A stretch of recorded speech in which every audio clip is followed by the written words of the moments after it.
तो आचार्य ने लिखा कि कृष्ण कथा सुनने के बाद नहीं, आप सुनते जाओगे दुखों से मुक्त होते जाओगे। ये बात इसलिए श्रीमद् भागवतम के प्रथम स्कंद 7वें अध्याय के 7वें श्लोक में सूत जी ने ऐलान किया, यहां पर भी कहा यस्याम वे श्रूयमाणायाम।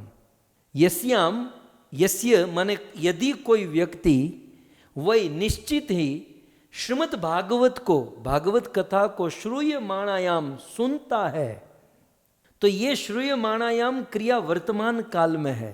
और ऊपर भी आप श्लोक में देखिए शृण्वताम, ये भी वर्तमान काल में है। इसका अर्थ जब कोई व्यक्ति कृष्ण कथा सुनता है तो क्या होता है, तो कहते हैं परम पुरुषे भक्तिर उत्पद्यते।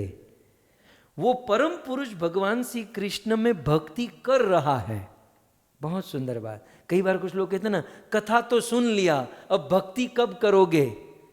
तुझे कुछ समझ में ही नहीं आया। ये कथा सुन लिया, अब भक्ति कब करोगे, ये कोई सेंटेंस कंप्लीट नहीं है। आप नीचे देखिए, यस्याम वे श्रूयमाणा नाम, कथा कोई सुन रहा है तो परम पुरुष भगवान कृष्ण की भक्ति कर रहा है। कथा सुन रहा है वर्तमान काल में, तो वो वर्तमान काल में भक्ति हो रही है। कथा सुनने के बाद भक्ति करेंगे ये कोई बात नहीं, कथा सुनना ही भक्ति है। और जैसे ही वह श्रूयमाणायाम, वो कथा सुनता जाएगा, तो कथा सुनते सुनते शोक, मोह और भय से मुक्त हो जाएगा। आप नीचे देख सकते हैं दूसरी लाइन में, पुंसः शोक मोह भयापहा, वो शोक मोह और भय से मुक्त हो जाएगा। सो इस प्रकार से देवी रुक्मणी ने ये निवेदन किया कि आपकी कथा जो सुनता है प्रभु, वो सारे दुखों से मुक्त हो जाता है। मैं आपको एक बात याद कराऊं, मुझे ये बताइए, माता देवहूति, माता देवहूति ने कितना प्रयास किया, माता देवहूति ने कितना सैक्रिफाइस किया, कितनी मेहनत की, तब जाकर उनके घर पर भगवान का अवतार हुआ। एक तो मनु महाराज के घर पर उनका जन्म, पूरे ब्रह्मांड के, पूरे मनवंतर तक राज करने वाले, और उस मनु महाराज की बेटी देवहूति ने एक झोपड़ी में रहने वाले कर्दम ऋषि के साथ विवाह, कितना सैक्रिफाइस। और फिर कर्दम ऋषि से विवाह हुआ तो बात नहीं बनी, विवाह से तुरंत कर्दम ऋषि समाधि में चले गए। तो क्या हुआ, एक तो देवहूति ने, मनु महाराज की बेटी, तो ये पहला सैक्रिफाइस कि इतने बड़े बाप की बेटी झोपड़ी में, और फिर यहाँ विवाह होते ही तुरंत कर्दम ऋषि समाधि में चले गए।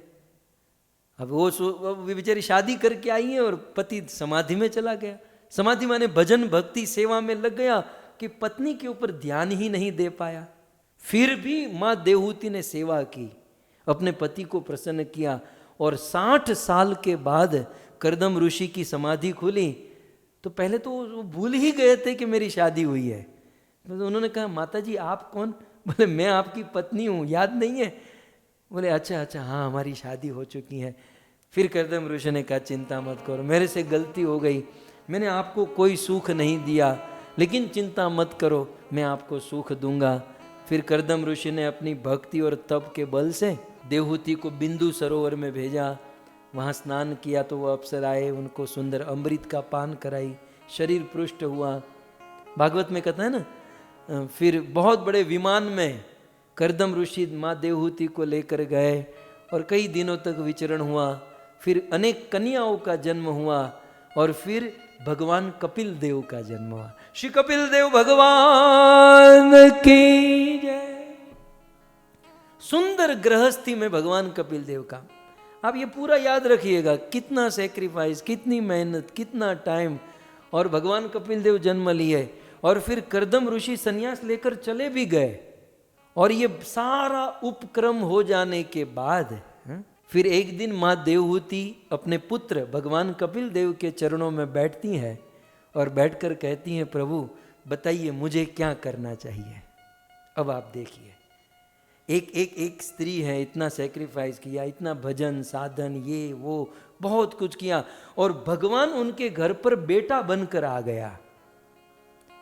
तो अपना पुत्र भगवान बेटा भगवान कपिल देव सामने है और कहा मुझे क्या करना चाहिए, तब भगवान कपिल देव ने क्या कहा, सताम प्रसंगान मम वीर्य संविदो भवन्तिरित्कर्ण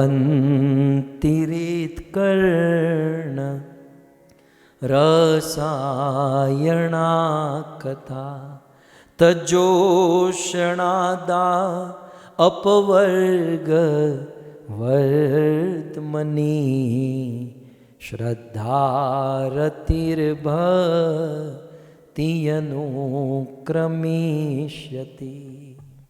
माता देवहूति ने कहा कि प्रभु मैं क्या करूं, तब भगवान ने कहा कि एक चीज करनी पड़ेगी। अब देखो, जीवन में इतनी मेहनत करने के बाद भगवान मिले, ठीक है, तो भगवान मिलने के बाद भी कुछ बाकी रहता है। मुझे तो ये समझ में नहीं आया, भगवान जिसको मिल गए तो भगवान मिलने के बाद भी कुछ बाकी रहता है। हाँ, भगवान मिलने के बाद एक चीज बाकी रहती है, जो भगवान कपिल देव ने कहा, क्या बोले, सताम प्रसंगान मम वीर्य संविदो। हे मां, आपको केवल एक ही चीज करनी है, संतों के साथ बैठकर मेरी कथा सुननी है। यह है कथा की महिमा। जिसको भगवान मिलते हैं तो भगवान मिलने के बाद भी कथा सुनना बंद नहीं करना है, क्योंकि भगवान भी कहते हैं कथा सुनो। अब यही बात शबरी में ले लीजिए। शबरी ने मातंग ऋषि की सेवा की, कितना परिश्रम किया, तपस्या किया, राम को प्राप्त करने की कितनी मेहनत, और फिर अंततः भगवान रामचंद्र जब शबरी के पास आए तो भगवान रामचंद्र ने क्या कहा, प्रथम भक्ति संतन कर संगा दूसरी रति मम कथा प्रसंगा। शबरी, संतों के साथ बैठकर मेरी कथा सुनो। जिसको राम मिल गए तो राम क्या कहते हैं, अब मेरी कथा सुनो। जिसको भगवान कपिल देव मिल गए तो माँ देवहूति को क्या कहते हैं, सताम प्रसंगान मम वीर्य, मेरी कथा सुनो। तो भक्तों, ये कथा की इतनी महिमा है कि भगवान मिलने के बाद भी ये कार्य बंद नहीं करना है। तो भक्तों, प्रैक्टिस कर लीजिएगा अभी से, ये ट्रेनिंग चल रही है, क्योंकि भगवान मिलने के बाद तो कुछ बाकी, फिर ऑफिस धंधा काम कुछ बाकी, केवल एक ही चीज बाकी रहेगी, और वो है उनकी कथा सुनना। सो ये है भगवान के कथा की महिमा।